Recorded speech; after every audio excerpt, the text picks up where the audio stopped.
비상계엄 후폭풍이 부산으로까지 불어닥치고 있습니다. 국회에서 윤석열 대통령 탄핵 소추안 표결이 추진되면서 지역 현안 처리는 후순위로 밀려났는데 부산이 추진한 법안 연내 처리도 사실상 물 건너갔다는 우려가 나오고 있습니다. 부산 시민사회에서도 위헌 위법적인 비상계엄 선포로 하루 만에 민주주의를 반세기 이상 퇴보시켰다며 대통령의 즉각적인 사퇴와 계엄 공모자들의 철저한 수사를 촉구하는 목소리를 연일 내고 있습니다. 철도노조가 5일 오전 첫 열차 운행부터 무기한 총파업에 들어갔습니다. 파업 첫날 열차 취소와 지연 사례가 이어지면서 많은 시민이 불편을 겪었습니다.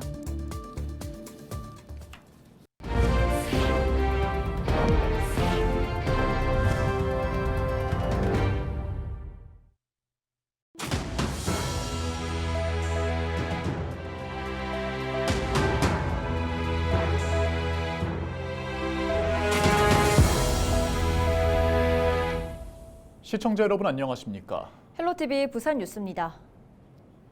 비상계엄의 후폭풍이 부산까지 불어닥치고 있습니다. 국회에서 윤석열 대통령 탄핵 소추안 표결이 추진되면서 지역 현안 처리는 후순위로 밀려났는데요. 확보해야 할 국비뿐 아니라 글로벌 허브 도시 특별법 등 부산이 추진한 법안의 연내 처리도 사실상 물 건너갔다는 우려가 나오고 있습니다. 차선영 기자의 보도입니다. 지난 11월 27일 박형준 부산시장이 글로벌 허브 도시 특별법의 조속한 심사와 연내 통과를 촉구하며 국회를 찾았습니다. 정부 부처 협의까지 마친 법안이지만 상임위인 국회 행정안전위원회 문턱조차 넘지 못한 상황. 박 시장은 당시 여야 의원의 특별법 통과를 호소하며 천막 농성을 벌였습니다. 이미 이 법안은 숙성될 대로 숙성되고 정부 협의도 다 거쳤기 때문에 빠르게 통과시킬 수 있는 법이고 이걸 빠르게 통과시키면 시킬수록 남북권과 부산을 발전시키고 대한민국에 도움이 되는 그런 법입니다. 그래서 시간이 대단히 중요하다. 이처럼 부산의 명운이 걸린 지역 현안은 연내 처리가 사실상 불가능해졌습니다. 윤석열 대통령의 비상계엄 선포 이후 후폭풍이 모든 이슈를 블랙홀처럼 빨아들이면서 지역 현안은 뒷전으로 밀려나게 된 겁니다. 탄핵 정국이 당분간 이어질 것으로 보여 법안 처리는 사실상 물 건너간 분위기입니다. 산업은행 이전을 위한 법 개정의 문제라든가 그리고 지금 원래 부산시가 강력하게 추진하고 있는 글로벌 허브 특별법 제정 사실 이런 부분들은 대단히 어려운 상황으로 좀 치달을 가능성이 많겠다라는 생각이 좀 되어지고 결국은 이제 현 정부의 동력 의지가 완전히 사라진 거라고 봐야 되기 때문에 우리 부산으로서는 좀 직격탄을 맞았다라고 볼 수 있을 것 같고요. 해사법원 설립 등 법안 처리뿐 아니라 부산시의 내년 국비 확보에도 빨간불이 켜졌습니다. 가덕 신공항 건설과 공동어시장 현대화 사업 등은 1차 감액 심사를 통과했지만 낙동강 유역 안전한 먹는 물 공급체계 구축 사업과 사직 야구장 재건축, 내년 전국 재정 개최를 위한 국비는 추가로 확보해야 합니다. 그러나 윤석열 대통령 탄핵 소추안을 둘러싼 여야의 팽팽한 대치가 이어지고 있어 여야 간 예산 협상은 올스톱됐습니다. 사직 야구장 재건축과 도시철도 무임승차 손실 지원 등 기획재정부와 증액 협의도 중단됐습니다. 현재로선 내년도 예산안이 감액된 상태 그대로 국회 문턱을 넘을 가능성이 커 보입니다. 발등에 불이 떨어진 박형준 부산시장과 안성민 부산시의회의장은 긴급 회동해 국비 예산 확보에 주력하자는 데 뜻을 모았습니다. 저희 시와 시의회도 시민들께 조금이라도 보탬이 되고 또 위안이 될 수 있도록 최선을 다해서 손잡고 가야 될 때라고 생각합니다. 그런 차제의 이런 회동을 통해서 서로 앞으로 어떻게 헤쳐나갈 것인가를 예상치 못한 비상계엄 선포와 해제 그리고 후폭풍이 강타하면서 부산에도 경랑이 휘몰아치고 있습니다. 헬로티비 뉴스 차선영입니다. 부산 시민운동 단체연대가 위헌 위법적인 비상계엄 선포로 하루 만에 민주주의를 반세기 이상 퇴보시켰다며 대통령의 즉각적인 사퇴와 계엄 공모자들의 철저한 수사를 촉구하고 나섰습니다. 시민단체는 계엄 선포의 요건이 전시와 사변 또는 이에 준하는 비상사태를 규정하고 이 경우에도 행정과 사법 권력이 정상적으로 작동하지 못할 때만 계엄이 가능하다고 명시하고 있다고 강조했습니다.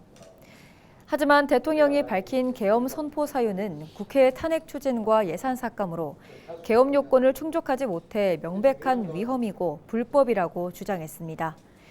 시민단체는 또 행정부와 국회의 갈등, 권력기관의 권한 남용, 대통령 측근들의 독주 등으로 벌어진 이번 비상계엄 사태를 민주적 절차와 제도를 통해 해결하고 민주주의의 후퇴가 아닌 민주주의를 강화하는 계기가 되길 바란다고 밝혔습니다. 기장군민들로 구성된 시민단체가 5일 부산시의회 브리핑룸에서 기자회견을 열고 지난 3일 밤 비상계엄 선포와 관련해 SNS에 계엄 지지글을 올린 박종철 부산시의원의 자진 사퇴를 촉구했습니다. 이들은 위헌적인 비상계엄을 지지해 박 의원의 지역구인 기장군의 명예를 훼손시켰다며 박 의원은 자진 사퇴해야 한다고 목소리를 높였습니다.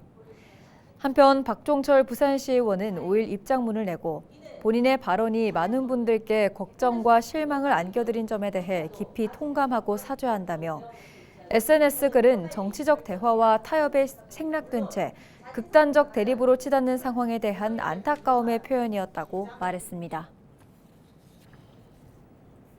코로나19 팬데믹 이후 회복세를 보이던 부산의 자영업자 경기가 다시금 하락세에 접어들었습니다. 주요 상권의 상가는 4곳 중 1곳이 비어있을 정도인데요. 대책 마련이 시급한데 상황이 녹록지가 않습니다.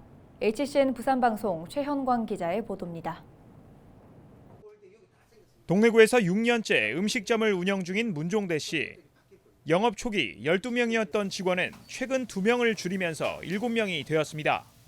고물가와 고금리, 내수 부진을 감당하기가 한계에 이르렀습니다.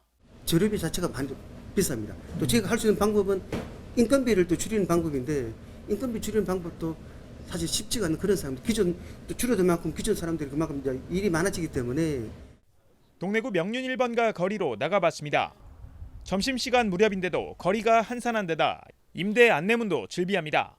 코로나19 팬데믹 때보다 찾는 사람이 더 줄었다고 아우성입니다. 권리금도 바닥을 친 상황. 나가는 사람은 돈 안 받고 그냥 나갈 수밖에. 거의 우리가 들어올 때 대비하면 10% 5% 아마 그 정도밖에 못 받고 나가는 것 같아요. 올해 1분기 기준 부산 지역 소규모 상가 공실률은 8.7%로 전국 평균인 7.6%를 웃돌았습니다. 부산 주요 상권으로 꼽히는 부산대학교 앞은 공실률이 25.6%로 가장 높았고 남포동 19.4%, 동래역은 17.7%로 나타났습니다.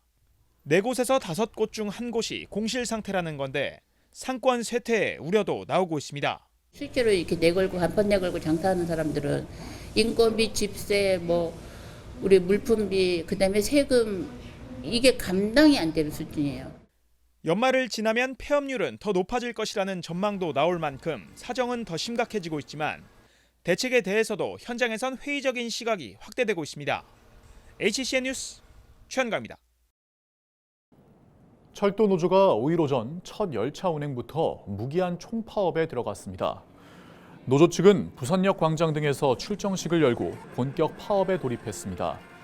국토부는 KTX 운행률 66.8%, 광역전철은 75.7%를 유지할 계획입니다. 또한 동해선 등 광역전철은 낮 시간대에 운행을 줄이고 출근 시간과 퇴근 시간대 인력을 집중 배치했습니다. 한편 파업 첫날인 5일 열차 취소와 지연 사례가 이어져 많은 시민들이 불편을 겪었습니다.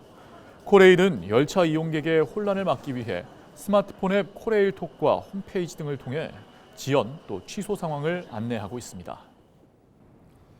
겨울이면 멀리 몽골에서 우리나라를 찾는 귀한 손님이 있습니다. 바로 하늘의 제왕 독수리인데요.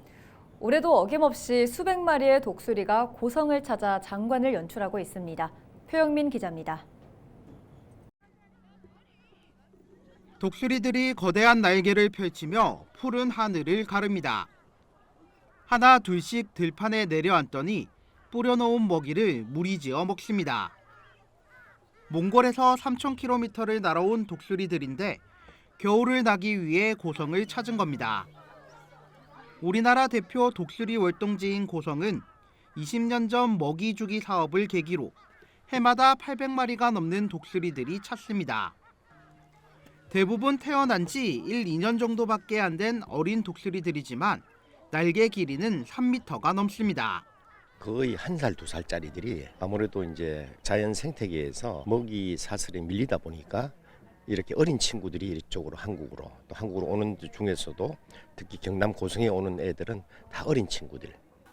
흔히 볼 수 없는 독수리 떼는 겨울철 생태 관광의 주제가 됐습니다.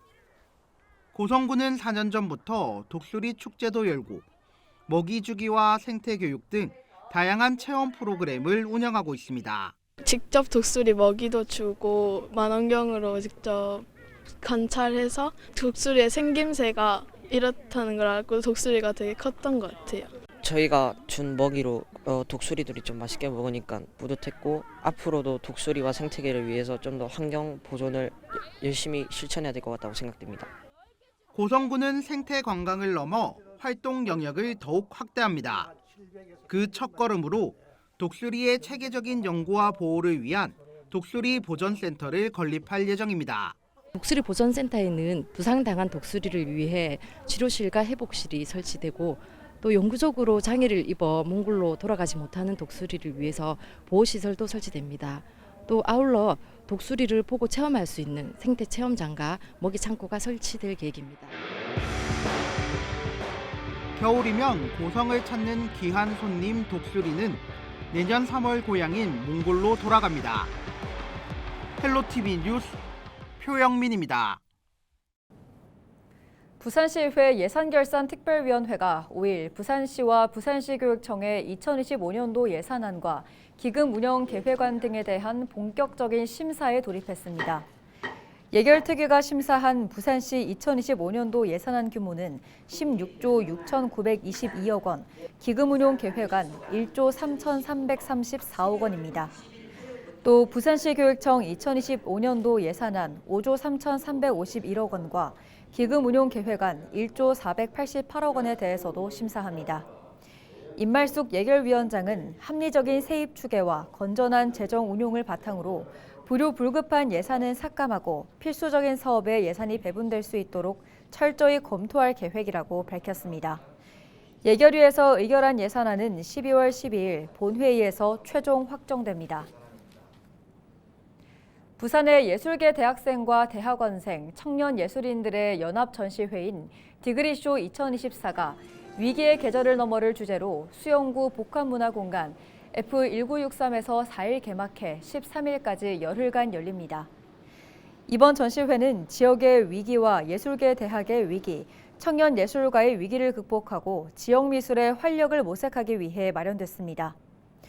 올해 전시회에는 지역대학 졸업생뿐만 아니라 석박사 과정, 학부생 졸업 후 3년 이내 신인 작가가 참여했습니다.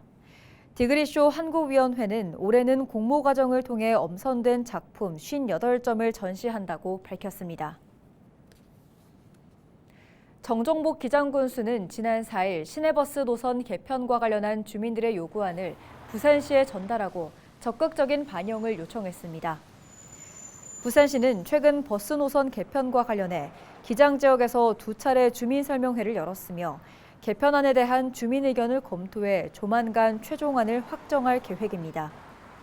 기장군은 정관읍 대중교통 운영과 환승 체계 개선 등 다른 지역에 비해 열악한 기장의 대중교통 체계를 개선하기 위해 주민 의견을 적극 반영해 줄 것을 시에 건의했습니다. 경남도가 오는 2026년 완공을 목표로 창원 경상국립대학병원 인근에 공공 어린이 재활병원 건립을 추진합니다. 사업비 428억 원을 들여 50병상 규모로 지어지는 재활병원에는 근골격 초음파실과 임상병리실 등 검사실과 물리치료와 또 로봇치료 등이 가능한 재활치료실이 들어섭니다. 또 장기 입원하는 아이들을 위한 교육시설도 함께 설치됩니다. 경남도는 경남뿐 아니라 부산과 울산에 사는 어린이 환자들도 병원을 이용할 수 있다고 밝혔습니다.